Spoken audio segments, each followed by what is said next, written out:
Hello everyone. After a long time, so today जो मैं topic आज डिस्कस करने वाला हूँ, इट हैज़ बीन लाइक जब मैं फ्लाइंग की ट्रेनिंग करता था, I don't know how many of you know कि मैं एक प्रोफेशनल पायलट ट्रेनिंग भी करता था and I was aspiring to become a pilot but somehow it didn't happen.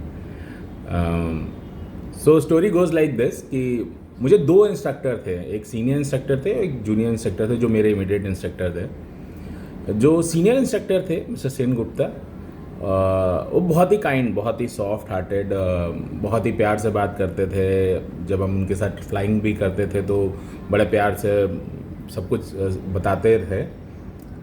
और दूसरी तरफ मिस्टर दुबे बहुत स्ट्रिक्ट, मतलब आप ये समझ लीजिए मैं जब भी उनके साथ फ्लाइंग करता था मतलब मेरी आत्मा मुंह में ही रहती थी. अब दोनों के स्टाइल ऑफ, बट मैंने कभी भी अपने इमीडिएट इंस्ट्रक्टर को नहीं छोड़ा, जबकि मुझे ऑप्शन कई बार दिए गए, क्योंकि जब आप इतना प्रॉब्लम में हो कई लोगों ने उनको दुबे सर को चेंज भी कर देते थे, बट मैंने अपना कंटिन्यू रखा दुबे सर के साथ. उनके साथ एक बड़ा एडवांटेज था जो मुझे लगता था सेन गुप्ता सर के साथ डिसएडवांटेज है, जबकि सेन गुप्ता सर बहुत काइंड हार्टेड थे, बहुत प्यार से बात करते थे, बहुत प्यार से हर चीज़ बताते थे. बट जब प्रैक्टिकलिटी की बात आती थी, मुझे लगता था कि सेन गुप्ता सर थोड़ा सा आपको बच्चों की तरह ट्रीट ज़्यादा करते थे. मैं क्या बोलने की कोशिश कर रहा हूँ अभी आपको समझाऊंगा. जैसे मान लीजिए हमें लैंड करना है किसी भी फ्लाइंग में.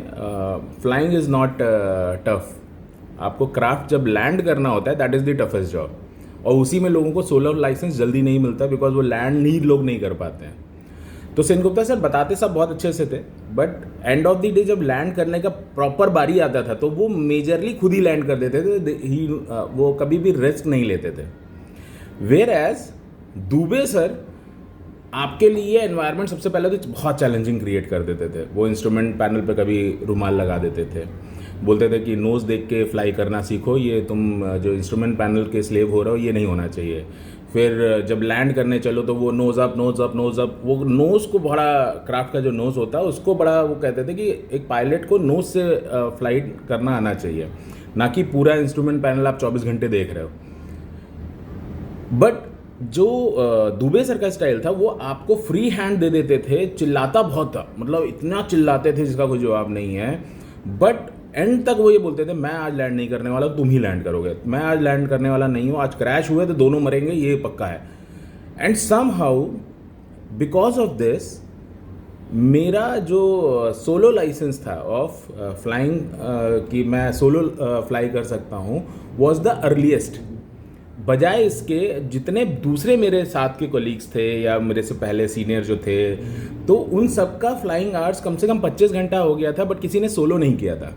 बट विद इन 12 आवर्स, या मुझे जहाँ तक याद आ रहा है 12 या 14 आवर्स था, which was the record in this flying वाले हमारे उसमें, कि I was the only one जिसने अपना सोलो फ्लाइंग इतनी जल्दी कर लिया. तो I think sometimes what we do is, ये कहानी क्यों सुना रहा हूँ इसका एक बहुत इंपॉर्टेंट एस्पेक्ट है. Sometime we choose a easy way. जैसे मेरे लिए ईजी वे थे सेन गुप्ता सर. जाओ चुपचाप उनके साथ फ्लाइंग करो, बहुत मज़े से फ्लाइंग कराते थे चुपचाप, मतलब, बट आपको वैल्यू ऐड क्या मिल रहा है वो कुछ नहीं था. बट इससे मैं ये नहीं बोल रहा हूँ कि आप आज की, अब मैं इसको अपने बिजनेस से कनेक्ट अगर करता हूँ इस पूरे फिनोमेना को, तो मैं क्या बोलना चाह रहा हूँ कि when you have a tough boss, अब आपको ये देखना है कि वो टफ बॉस के साथ आपका वैल्यू ऐड क्या हो रहा है. हाँ, अगर बॉस केवल अपनी फ्रस्ट्रेशन उतारने के लिए केवल आप पे चिल्ला रहा है, you are not getting any value add, of course you should leave that organization और leave that boss. I always say that people don't leave organization, they leave the boss.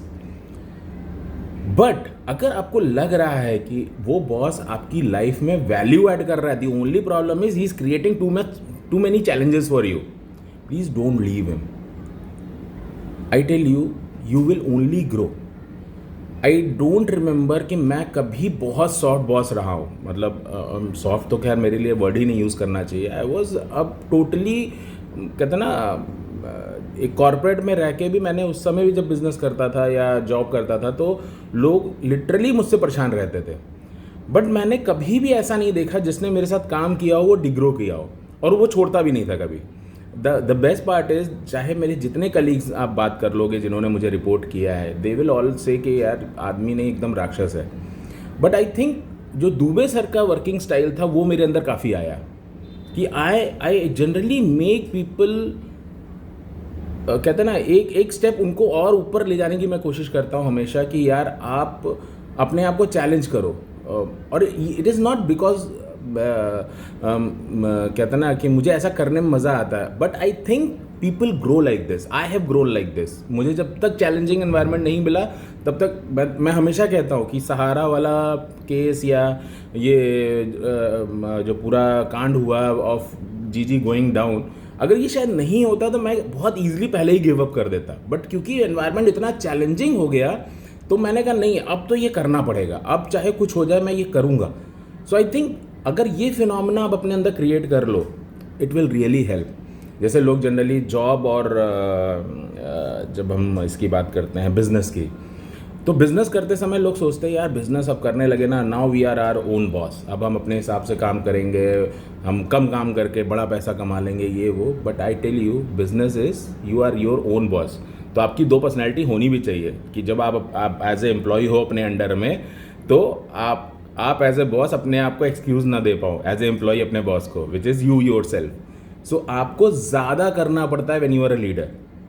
ये लोगों की बहुत बड़ी गलतफहमी है कि जब हम बॉस बन जाएंगे या हम अपना बिजनेस करने लगेंगे, we will have free hand, हम ये कर लेंगे, हम आराम से ज़िंदगी हसीन हो जाएगी. ज़िंदगी और टफ हो जाती है. आप जब तक जॉब में हैं तब तक ज़िंदगी फिर भी हसीन मैं बोलूँगा कि है, क्योंकि मैं आज भी अगर अपना करियर, कॉर्पोरेट का करियर सोचता हूँ तो मुझे लगता है नहीं यार वो बहुत ईजी लाइफ थी मेरे लिए. आज जो मैं कर रहा हूँ, it is the toughest task that I am doing. So with this just one underlined statement to everyone: please choose a situation which is tough.